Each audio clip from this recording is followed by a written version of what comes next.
Are you struggling with FMX anatomy landmarks? I'm a dental hygiene student. Let's talk about it.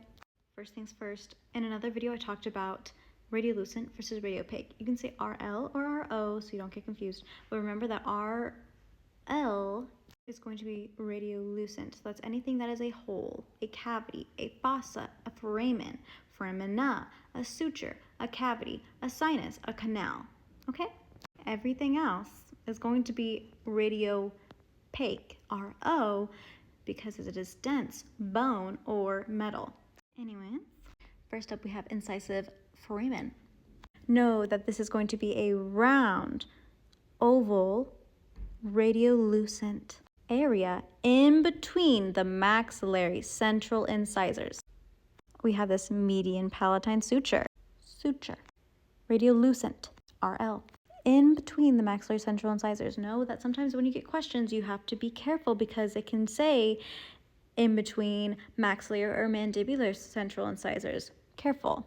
Know what it's saying. Maybe it's not a thin line. Maybe it's saying it's round. Median and palatine sutures are going to be thin, right? Be careful when you test.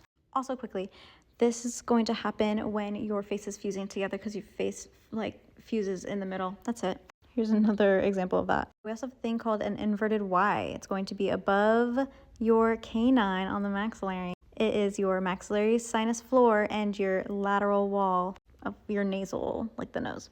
A good way to remember it is when you smile, you have this line right here. Guess what that looks like? You got an inverted Y on your face because it's that maxillary and then your lateral wall of the nasal and above your canine. It's a little off, but you get what I mean. See the canine right there? And the lateral.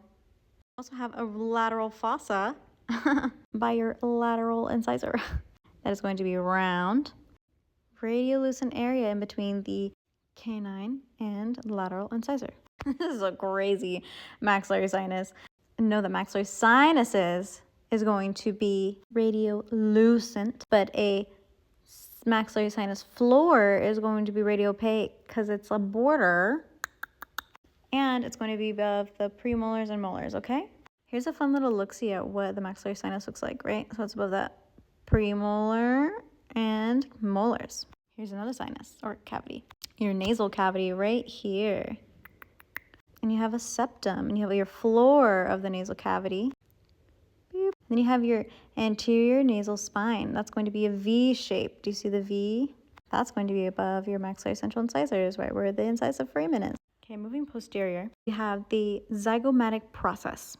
It is usually a J or U shape. In this case, it looks like a J. There's some that literally look like a U above that maxillary first molar. Know that on a test, it will be, what is it above? A maxillary first molar and a J or U shape. It's going to be radiopaque. The Nike symbol, you know how it's like of the zygomatic process being the check mark of the Nike symbol, and then the zygoma as the rest of the mark. See, that's kind of like a U shape slightly over that first maxillary molar. Well, that coronoid process is going crazy. Anyway, so a zygoma is a diffused radiopaque line going posterior. Moving on to the mandible. Now we have genial tubercles. The genial tubercle, visually see what I'm saying. Tubercles are like processes. They're bony parts. See? Remember how we talked about bone being dense? That's why it's radiopaque, all right? And it's going to be like a circle, like a ring-shaped radiopacity.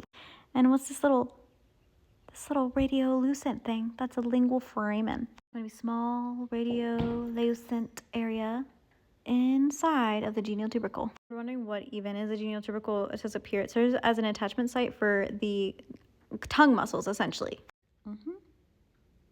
That's like where it is, okay?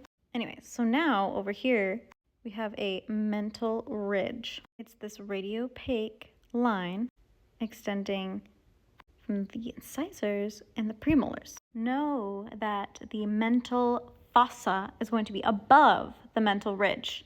You can't see it here in this picture too well. But this one, it's a little easier to see. It's just this like big radiolucent area where those incisors are. Just know it is above the mental ridge, okay? Then you have this mental foramen that is going to be at the apices of the premolars, the mandibular premolars. It can be in between. Sometimes this can be mistaken for a lesion or a cyst, okay? Right here we have an external oblique ridge, and then right here we have an internal oblique ridge. Know that an external oblique ridge is going to be anterior and superior, okay? It is on the ramus. The ramus. It means the jaw. And the internal oblique ridge is going to be in here. See? This is the lingual aspect also. Here's another look at an external oblique ridge right here. External oblique ridge is literally this thing right here. You see that? And then that internal oblique ridge. Then you have your mandibular canal. That's basically going to be where your nerve is right there. This is the anterior or facial. You can kind of see it here. Here is your mylohyoid ridge. You can kind of see it here, but this is better. Okay, and then that mylohyoid ridge is right here. And the way that I try to remember the difference between a mental and a mylohyoid is I think mental, my tongue goes this way because this is where all the mental is. Mental fossa, mental ridge, mental foramen. Mylohyoid, I think of people from the East Coast saying, oh my lord, like, oh my Lloyd, and my tongue goes back. Mylohyoid, it goes backwards, right? So it's like back here by those molars, see? And then under this area right here is that submandibular fossa, this dark area. Oh, and in the pano video, I talked about a hamulus. This right here is a hamulus. That is going to be on the medial pterygoid plate. The mnemonic I have for that is that I'm going to have a medium-sized plate with pita chips and hummus because the hamulus is on the medial pterygoid plate. That is where the hamulus is. Anyway, moving on. Now we're going to talk about the lamina dura. If you speak Spanish, what does dura mean? Dura means hard. Lamina means a thin layer. So if you put that together, a thin layer of hard bone. You see this radiopaque line right here? That is the lamina dura. In between the tooth and the lamina dura, you see this radiolucent area? That is called the periodontal ligament, or the PDL. Cancellous and cortical bone. Cancellous is very spongy. Cortical is hard. So cancellous is going to be a little mix of radiolucent and radiopaque, right?